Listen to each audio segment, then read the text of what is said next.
E aí, galera, vamos começar nosso bate-papo direito do trabalho comigo, professor Rafael Tonassi. Então, um dia de alegria hoje, professor, estou meio cansado, estou meio desanimado, assista outra matéria, meu amigo. Direito do trabalho é dia de animação, então melhora essa postura aí. Pegue sua CLT, coloque do seu lado. Se você tem um livro de doutrina para acompanhar a matéria, coloque do seu lado também. E vamos passar pelos principais pontos do direito do trabalho para que você possa gabaritar qualquer questão que lhe seja apresentada na prova. Você vai ver, vai passar voando o nosso bate-papo de direito do trabalho, ok? Galera, vamos começar com um ponto muito comum em prova. Quase toda a prova da ordem cai uma perguntinha sobre esse tópico, que é salário e remuneração. Salário e remuneração envolve uma gama enorme de institutos. Salário mínimo, irredutibilidade salarial, descontos salariais, equiparação salarial, salário in natura, tudo isso está envolvido em torno de salário e remuneração, ok? Quando eu penso salário e remuneração, eu penso em quais artigos da CLT? Tem um tópico, na CLT, a partir do artigo 457 em diante. Então, do artigo 457 em diante, você encontra aí salário e remuneração. E a primeira pergunta que eu trago para vocês é a seguinte: meu amigo, para a prova, salário e remuneração são sinônimos? Você que está me assistindo, que trabalha de carteira assinada, o seu salário é igual à sua remuneração? Primeiro sentimento que nós temos é dizer: não, professor, não. Salário é uma coisa, a remuneração é outra. Vou deixar você falar, diz aí. Aí você, que está assistindo minha aula, está se manifestando aí do outro lado, falando o seguinte: olha, salário, professor, é aquela parte fixa, que foi ajustada na contratação, no ato de admissão. Vamos imaginar que eu fui contratado para trabalhar por R$2.000, esse é o meu salário, mas eu ganho aproximadamente 3, porque além do salário, quando eu atinjo a meta estabelecida, eu ganho, por exemplo, as comissões sobre as minhas vendas.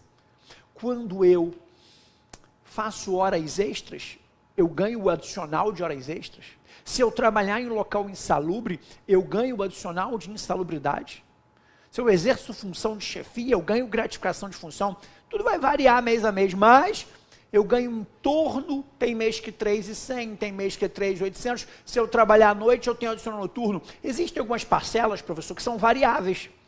Então eu penso o seguinte: salário é aquela parte fixa, mas essas parcelas variáveis compõem a minha remuneração. Ok, professor? Não, pessoal. Tira isso da sua cabeça. Salário não é a parte fixa, mas as parcelas variáveis não. Regra geral, salvo as exceções, principalmente as previstas no artigo 457, parágrafo 2º, regra geral, tudo aquilo que você recebe do seu empregador em dinheiro tem natureza salarial. Independente se é pago em valor fixo, independente se tem a nomenclatura de adicional noturno, de gratificação de função, de adicional de horas extras, de adicional de insalubridade, não importa. A natureza jurídica daquilo que você recebe do seu empregador por força de um contrato de trabalho celebrado entre as partes, como regra, salário, pessoal. Então, salário, a priori, não é só aquele valor recebido pelo empregado, não. Fixo. É tudo que você recebe do empregador, salvo as exceções do 457 para o segundo, e a PL, por exemplo, que também é uma exceção, compõe o salário do empregado. Professor, agora eu fiquei na dúvida. O senhor está me dizendo que se eu ganho horas extras, se eu ganho insalubridade, se eu ganho gratificação de função, tudo isso é salário, estou. Então, qual seria a diferença de salário para remuneração? Existe uma categoria profissional pequena, não eu, talvez não você, que além do salário pago diretamente pelo empregador, recebe gorjetas dadas por um terceiro que não faz parte dessa relação jurídica empregado-empregador. Terceiro é você, meu amigo, que vai tomar um chopp, que vai comer uma pizza.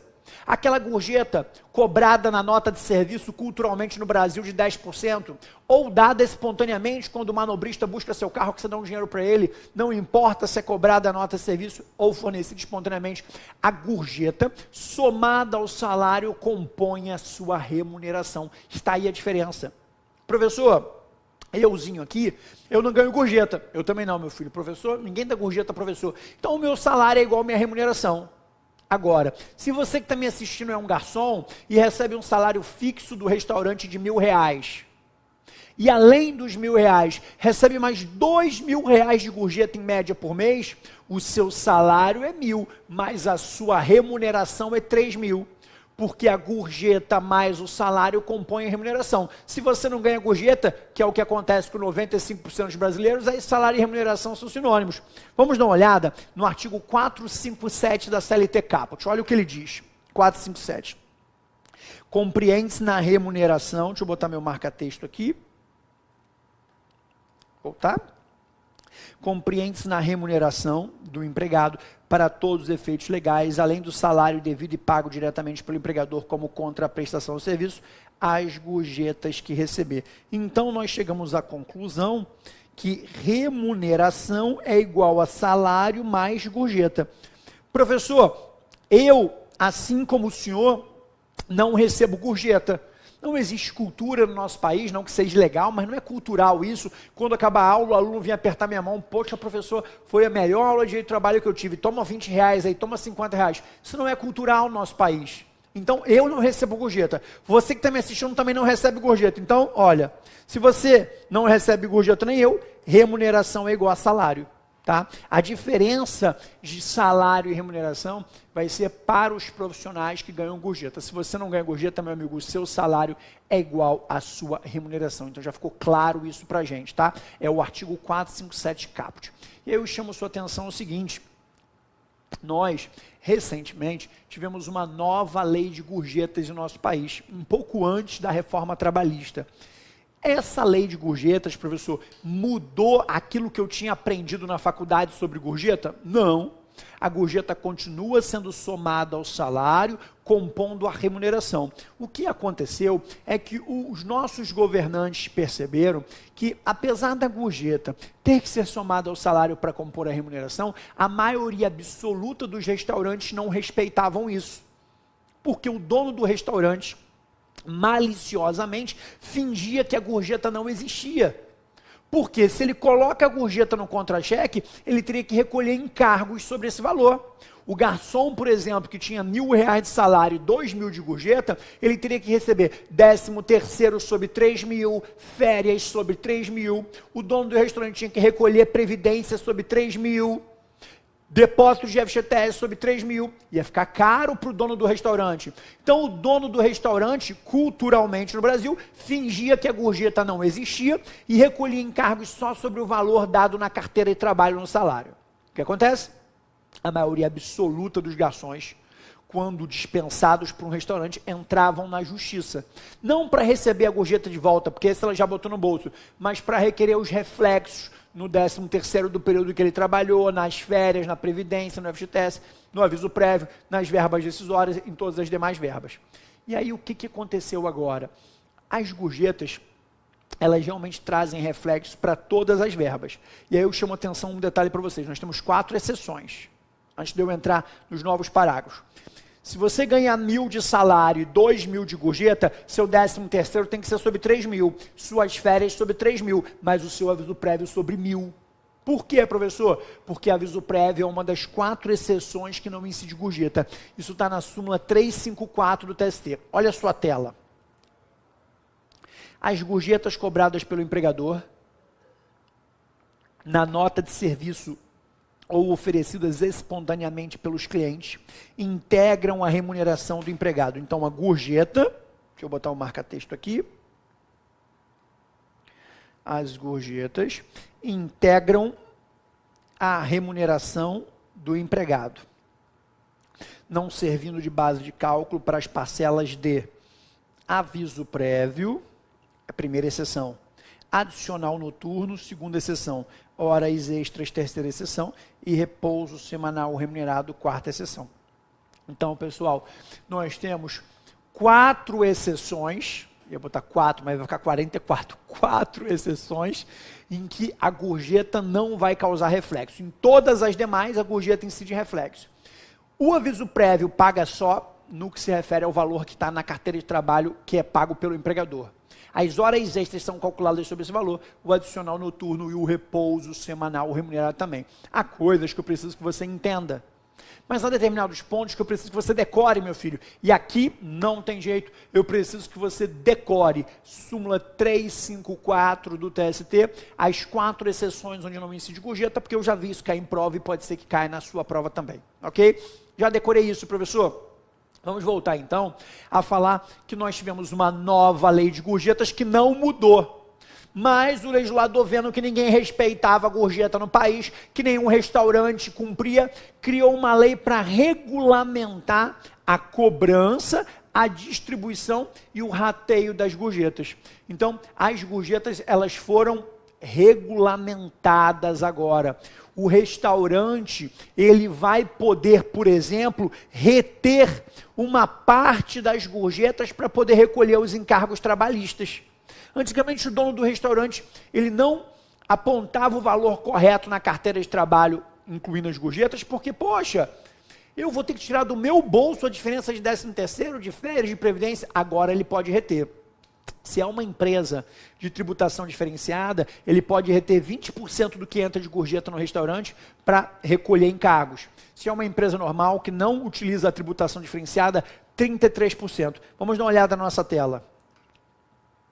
As empresas que cobrarem gorjeta, veja, pessoal, que a gorjeta não é obrigatório. Tem empresa que cobra, tem empresa que não cobra. Mas se você decidiu cobrar gorjeta, olha só. De que trata o parágrafo 3º da CLT, aí do artigo 457. 1. Para as empresas inscritas em regime de tributação diferenciada, cuidado que isso pode ser uma pergunta objetiva para a prova, lançá-la na respectiva nota de consumo, facultada a retenção, o dono do restaurante vai reter 20% da gorjeta para os recolhimentos de encargos. 2. Para as empresas não inscritas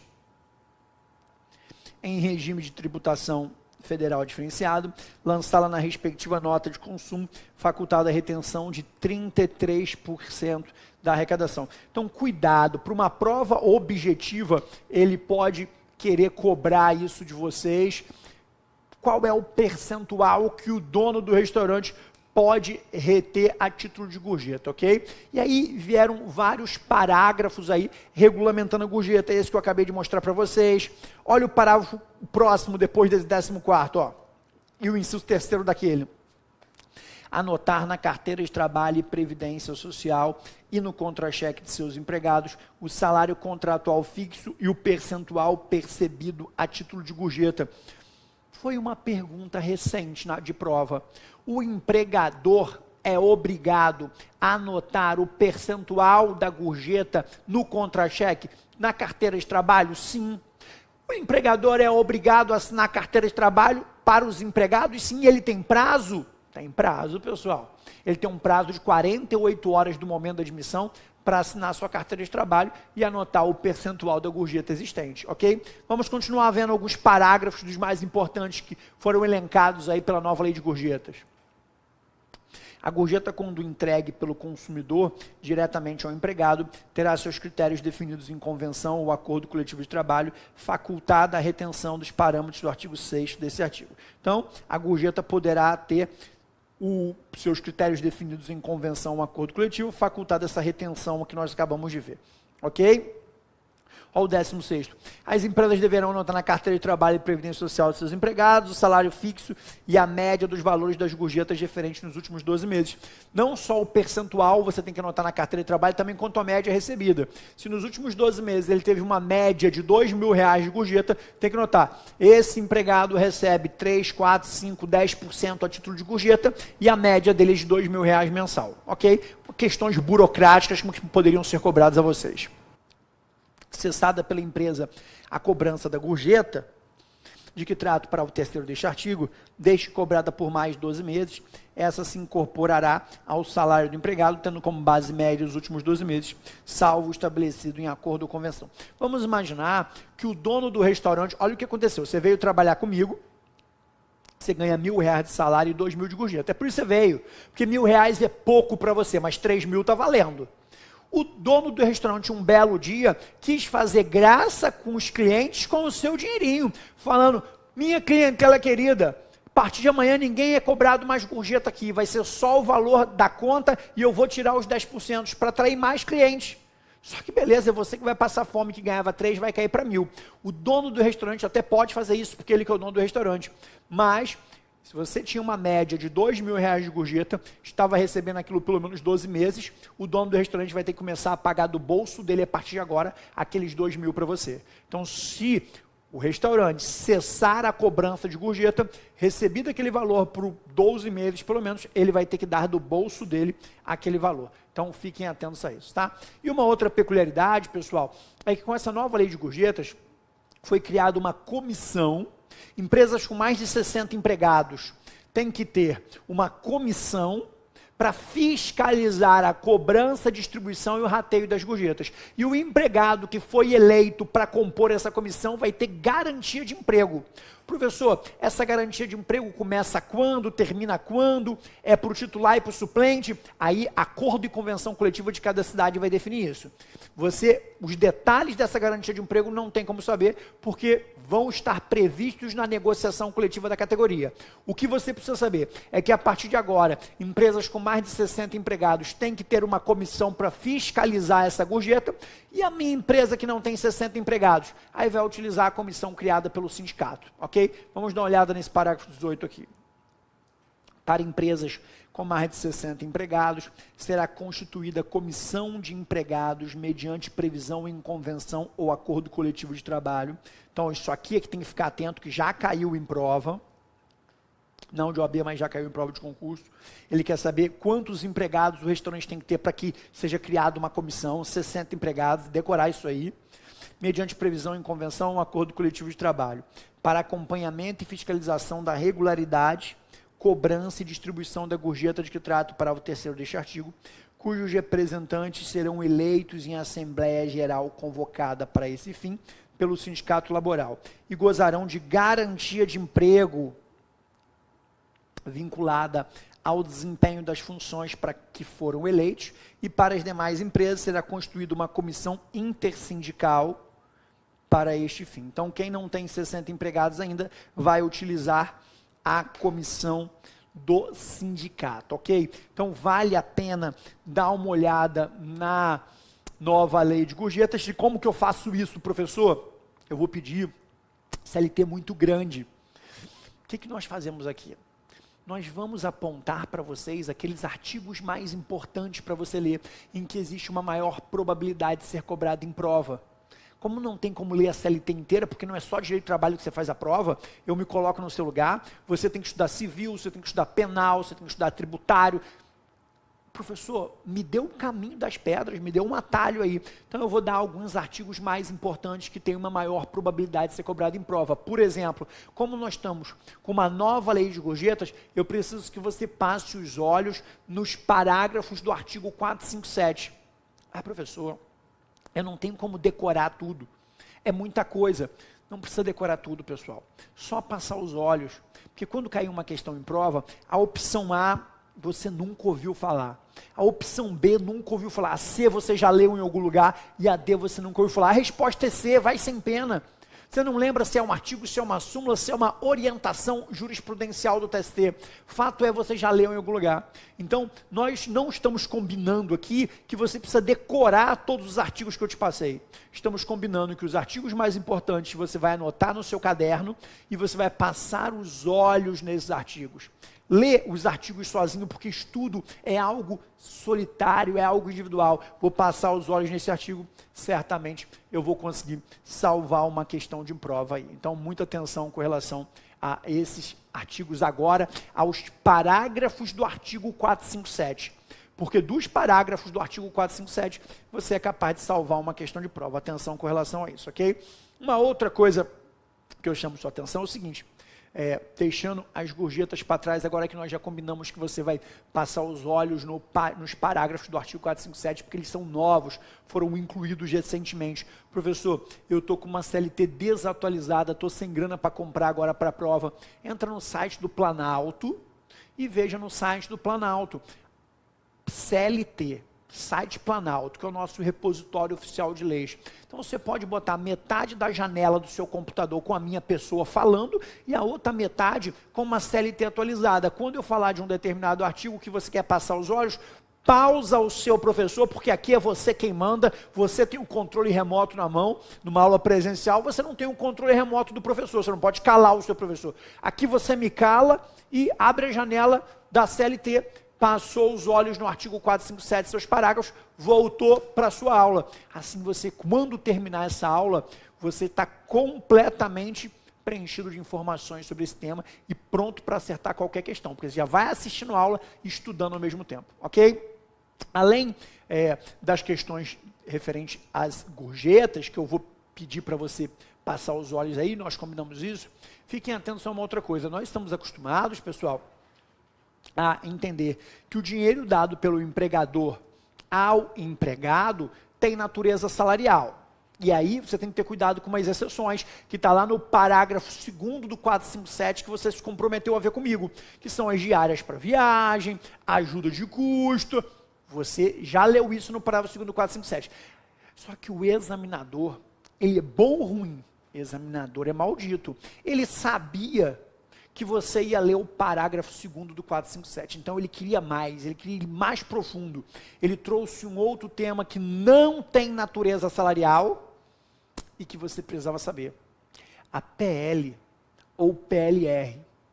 Pessoal, o empregador, ele não é obrigado a distribuir PL para as pessoas. Eu, Rafael, junto com a professora Ariana, nós decidimos montar uma burgueria. Tivemos a ideia, Ari, vamos montar uma burgueria, eu e você, tá? Pegamos o nosso patrimônio, vendemos o nosso apartamento, pegamos R$1 milhão e montamos uma burgueria. Burgueria da Ari e do Rafa. Beleza. Se der certo, e no final do ano nós tivermos um lucro de 300 mil, esse dinheiro nós vamos colocar na poupança para recompor aquele 1 milhão que nós tiramos de lá. Daqui a pouco, se continuar dando esse lucro, daqui a 3 anos a gente tapou aquele buraco que nós deixamos na nossa poupança. E se der errado, quem que assumiu o risco de perder 1 milhão? Eu e minha esposa, eu e ela. Assumimos o risco de perder 1 milhão. Então, quando tem lucro, eu não sou obrigado a dividir para os trabalhadores, mas com o objetivo de fomentar as vendas. Na medida que todo mundo sai elogiando o atendimento. Nós falamos o seguinte, olha pessoal, tivemos um lucro de 300 mil, mas investimos 1 milhão, ainda estamos com 700 mil aí voando que a gente pode perder. Nós vamos pegar 10% desse dinheiro e distribuir para vocês. Nosso objetivo é fazer com que as pessoas trabalhem cada vez mais motivadas. Nós tínhamos 6 empregados, pegamos 30 mil, que era 10% de 3 anos de lucro, demos 5 mil para cada um. Não somos obrigados a isso, mas podemos fazer caso tenhamos interesse. Se eu tiver que dar esses 30 mil e recolher encargos sobre esse valor, vai ficar muito caro, aí não compensa.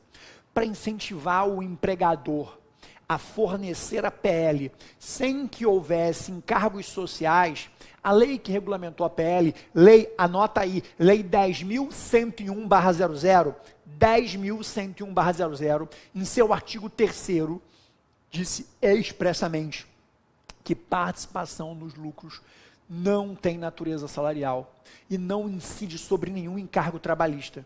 Então ainda, pessoal, que eu queira dar 100 mil reais de PL a distribuir os empregados, eu não preciso recolher encargos sobre 100 mil reais, porque se eu tiver que recolher encargos sobre esse valor, isso vai me deixar desanimado, vai fazer com que eu acabe não dando a PL. Então, para incentivar os empresários a conceder PL, está previsto no artigo 3º da lei 10.101 que PL não tem natureza salarial, não incide sobre nenhum encargo trabalhista. Isso já foi objeto da sua prova, e se cair na sua prova, falando assim a pergunta, não tem natureza salarial, horas extras, você diz que tem, não marca essa. Gratificação de função, tem, não marca essa. Adicional de salubridade, não marca essa. PL, é essa que você vai marcar. Já vi questão exatamente assim. PL realmente não tem natureza salarial. O empregador tem uma faculdade de conceder e caso queira conceder, não tem nenhum encargo sobre isso. Ok? Ok. Um outro valor que você pode botar no seu bolsinho, aqui ó, na mão, e também não tem natureza salarial, já foi objeto de prova, pessoal, é o dinheiro recebido a título de PDV, ou PIDV. A PL pode ser chamada também de PLR, são sinônimos, tá?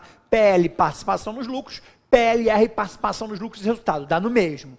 PDV, plano de demissão voluntária, PIDV, plano de incentivo à demissão voluntária. Dá no mesmo. O que é isso? Vamos imaginar que você trabalha numa empresa pública ou numa sociedade de economia mista. Banco do Brasil, Petrobras, Caixa Econômica, Correios, BNDES e tantos exemplos que existem no Brasil de empresas públicas e sociedades de economia mista. Você é regido pela CLT. E, sendo regido pela CLT, teoricamente você tem todos os benefícios que a CLT traz, mas o empregador não pode te mandar embora. Imotivadamente. Tanto o Supremo Tribunal Federal quanto o TST já se posicionaram. O TST achava o contrário, mas o Supremo fechou questão disso no julgamento de um processo dos Correios, que para mandar embora alguém que passou num concurso público da Petrobras tem que ter um motivo qualquer. Então hoje, quando você entra nos bancos, no Santander, no Bradesco, você vê gente jovem, entra na Caixa Econômica do Banco do Brasil, tem um pessoal de cabelo branco, que às vezes está ganhando para atuar sem nenhuma função de chefia 8, 10 mil reais. E o cara que passa num concurso hoje de escriturário da Caixa Econômica do Banco do Brasil começa com 2.800, 3. Mas professor, o Banco do Brasil não pode mandar embora aquele cara de cabelo grisalho, não, ele passou num concurso, tinha que ter algum motivo. O que o Banco do Brasil, a Caixa Econômica, a Petrobras faz com essas pessoas? Cria um PDV. Olha, seu Jorge, o senhor aí com 62 anos, 28 anos de banco, ganhando 10 mil reais e hoje atuando no caixa. Pede para sair, ele é muito sair, hein? O senhor Jorge vai falar, aonde eu vou arrumar um emprego de 10 mil reais hoje nesse mundo tão competitivo? Senhor Jorge, o senhor está perto da aposentadoria, estou sim. Se o senhor pedir para ir embora, eu vou pagar todas as verbas e lhe dou mais 10 mil reais por cada ano que o senhor trabalhou aqui nessa empresa. É um plano de incentivo a pedir demissão. O senhor Jorge fez as contas, isso aí eu pego 450 mil reais, 400, 350, vou recolher minha autonomia, meu carnê do INSS, continuo me aposentando daqui a 2 anos e com esses 450 mil ainda abro um negócio para mim. Esse valor recebido a título de PDV, pessoal, ele também não tem natureza salarial, é uma indenização, tá?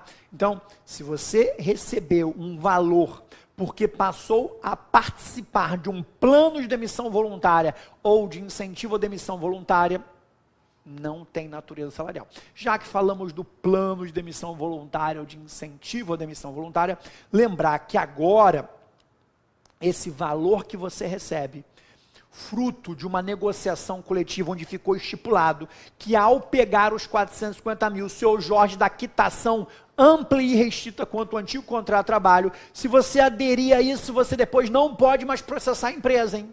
Porque antigamente o TST permitia que você recebesse o valor do plano e ainda assim, caso entenda que existam verbas a receber, uma equiparação salarial, um adicional qualquer, uma coisa é uma coisa, outra coisa é outra coisa. Você podia entrar na justiça. Agora não mais. Então, o plano de demissão voluntária, quando previsto em norma coletiva que ele está dando quitação geral e irrestrita quanto ao antigo contrato de trabalho, impede que você possa buscar o recebimento de verbas fruto desse contrato. Então, o senhor Jorge decidiu aderir a esse plano, pegou os 500 mil dele, não venha depois querer entrar na justiça. Porque a adesão ao plano, quando na norma coletiva contém cláusula dando quitação geral, a adesão é lícita e a cláusula também é lícita, ok? Então, eu trouxe para vocês 2 exceções que não estavam previstas no artigo 457, parágrafo 2º, de dinheiro, porque como regra, se você recebe o dinheiro do empregador é salário, salvo as previstas no 457, parágrafo 2º e PL, que não tem natureza salarial, o artigo 3º da Lei 10.101, e o PDV. Professor, o PDV está escrito em algum artigo que ele não tem natureza salarial? Não está escrito em artigo nenhum, mas não tem nenhuma controvérsia sobre o tema, não há nenhum entendimento de alguém que fala, olha, eu entendo que PDV tem natureza salarial. Não existe nenhum entendimento nesse sentido, então é possível ser cobrado numa prova como já foi. PDV também não tem natureza salarial, ok? Eu tinha combinado com vocês que aqui é um bate-papo e que ia passar voando, não foi? Então aconteceu. primeiro bloco, já demos um check nele. Então continua comigo, vamos voltar a falar de salário, porque tem muita coisa de salário para bater papo com vocês, só que agora no bloco 2, não deu tempo de descansar ainda, clica lá imediatamente, bloco 2, pessoal. Salário e remuneração, vamos continuar nosso bate-papo.